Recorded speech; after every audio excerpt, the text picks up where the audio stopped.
So I was going to read a little bit from this book called The Quest that Tusta Krishna, who introduced me to chanting, wrote this book as a thesis, and it's called The Quest, an inquiry into the existence and nature of the Supreme Person.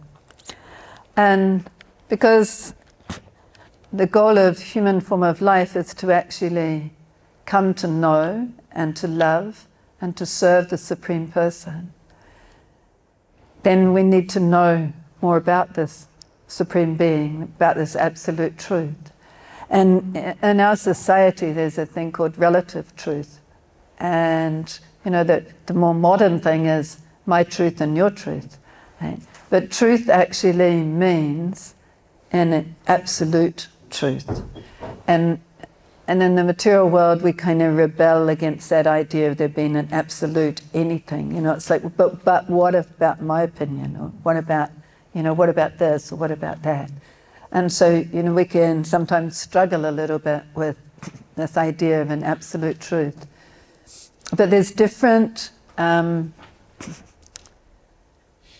experiences on a person on a spiritual path. If they're actually following a bona fide spiritual path, there's different experiences or different attributes of the Supreme Person. And the reason I was going to talk about this was because one of the people who come to my yoga asana classes asked me the other day about the effulgence that comes from God, or it's called the Brahma Jyoti, or an ocean of light. And so this is in different schools of thought, they call it different things. You know, it might be the white light or the clear light or the Brahman effulgence, or you know, different names that refer to the same kind of experience.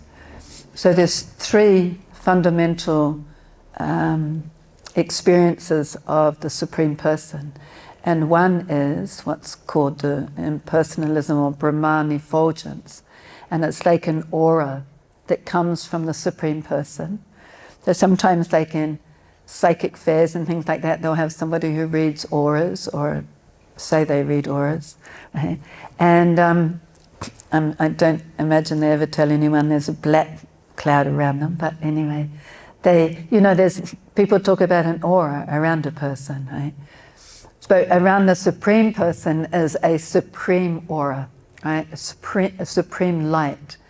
And like this particular light here in front of me is a little bit glary, right?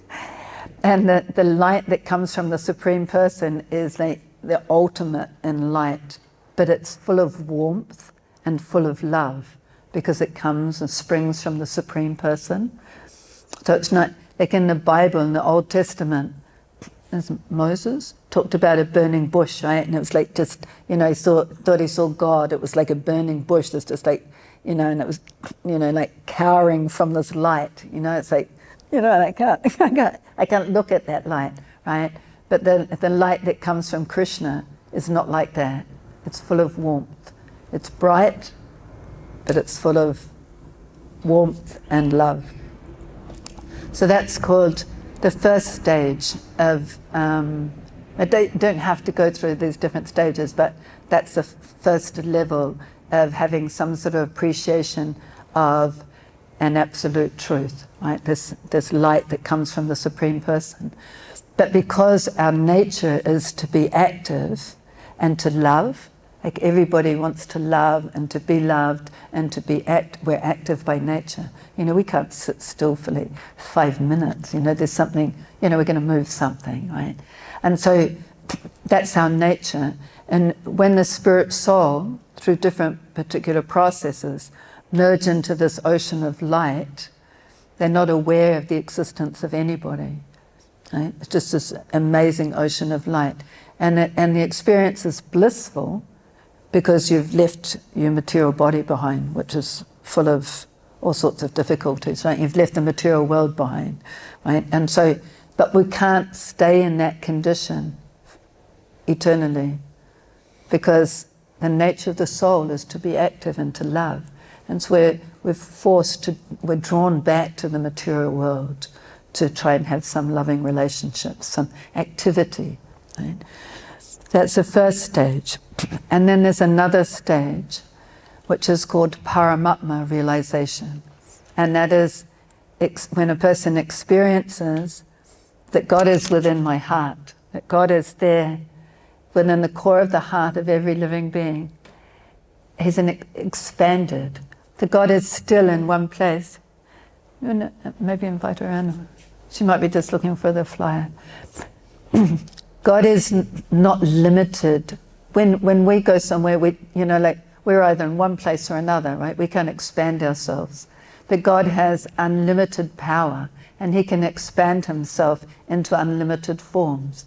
And so He expands Himself and travels with the spirit soul everywhere that we go. We're never left alone. So spirit soul in the body of these plants, in our body, in the dog, cat, whatever, the spirit soul, when we're in the material world, God doesn't just leave us alone, right? He's always there in the core of our heart as a friend, as a guide, as a witness. And that is when a person actually experiences experiencing, knowing that Supreme Person in their heart, then that is called Paramatma realization. And so it describes in here Krishna, the Supreme Personality of Godhead. Krishna is a name of God, which means He's the most attractive person. Krishna is unlimited, and He reveals Himself in unlimited ways to those who seek Him. The degree of revelation is according to the sincerity and surrender of the soul. Generally, however, it may be said that there are 3 specific realizations of God. So the Supreme Person is like a light. He also expands as a Paramatma within the heart of every living being. That little voice we sometimes hear, that kind of feeling that, I should or shouldn't do something, that can be coming from Krishna, it can be coming from our conscience, but it can be coming from Krishna. And then beyond that, there's another experience altogether. And that is the experience of coming to know and to love the Supreme Person, Krishna. Actually having that personal relationship. Nothing vague, nothing impersonal, but actually a personal, loving relationship. And that is where the soul will find complete happiness and complete bliss. That is our natural position, our natural function, our natural condition. And most people don't realize that's what we're seeking, right? In our daily life, we're always seeking some fulfillment, some happiness, love. But it actually, when it's placed on the Supreme Person, when we actually come to know that Supreme Being, the Supreme Person, Krishna, actually come to have a face-to-face relationship, a playful relationship, a relationship of love and fun and friendship, then that is perfection. That's perfection for the soul. And though Krishna appears in the material world, not only does He appear within the heart of every living being, but He also appears as His sacred names, as a means for us to come in touch with Him and to become purified by Him. Because the names of God and God are not separate, whereas our names are separate. Our names are like a label on this particular body. The other bodies we had on, different lifetimes, they had different labels. But we are an eternal spiritual being. And when we have that loving relationship with the Supreme Soul, we'll be completely satisfied. And when a person experiences or realizes the super soul, it's called the super soul. In Christianity, they talk about 3 in 1, a trilogy, Father, Son, and the Holy Ghost. And the Holy Ghost is talking about God in the heart.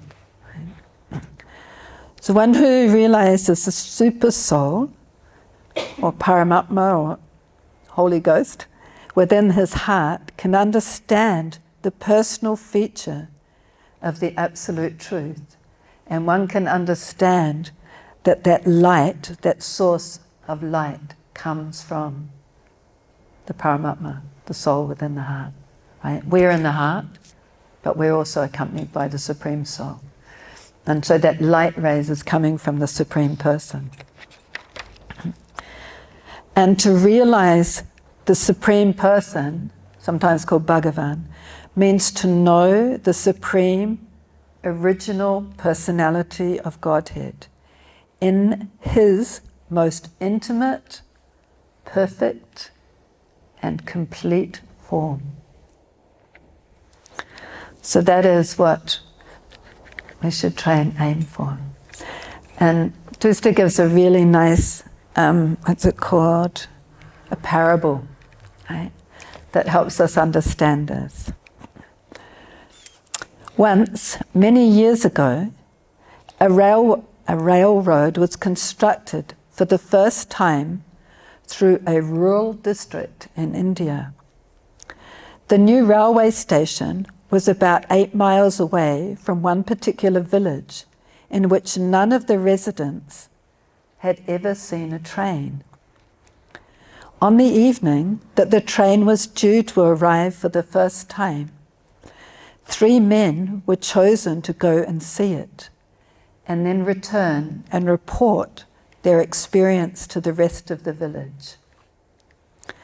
The men arrived at the station and waited patiently in the dark night for the train to come. Finally, as the train approached the station, a bright light could be seen coming down the tracks. After watching the light for some time, the first man returned to the village to report what he had seen. As the train grew closer, its silhouette became visible, and at this stage, the second man ran back to the village. The third man waited until the train arrived at the station and then stepped on board. Within the compartments, he saw many persons engaged in various activities such as reading, conversation, playing cards, etc. He too returned to the village. When he began to describe what he had seen, the first 2 men began to protest. "Ridiculous! I saw the train for myself. It's simply a light." No, said the second man. "That's not exactly correct. It's a light with a form." No, there's no form, argued the first man. Each of them had actually perceived some aspect of the train, but unfortunately, the first 2 men had wrongly concluded that their own experiences were all-encompassing. They were not prepared to admit that there were more to the train than they themselves had experienced. The third man, however, who had direct experience of the train and what was going on within it, automatically knew what the others had experienced thus far, as well as what he experienced. Right? So it just shows how, according to how much we've perceived or how much we've understood, that may not be everything. Right?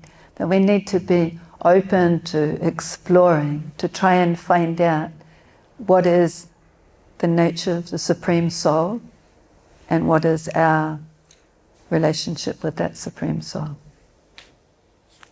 Thank you.